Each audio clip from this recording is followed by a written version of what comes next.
Hello, my name is Sheila and today I'm going to be talking about how you can help your child become more independent. In school, children need to be able to put on their coats independently, and as teachers we notice that some children do struggle to put on their zips and do this by themselves. So you can help your child at home by allowing them to do this by themselves. The more they practice, the better that they will get, and it will help them develop their fine motor skills as well. In school, children often find it difficult to put on and take off their shoes. And whilst they're in school, they wear slippers. And we find that children are wearing their slippers the wrong way around, or they're just not able to put it on themselves. So in order to support us and your child, please help them practice this at home. Don't be tempted to just do it for them.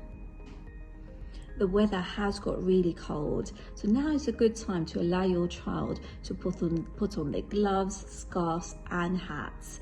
And the more they practice, it will just get them much more better skilled and ready for school. That's all from me today. Thank you for watching this video.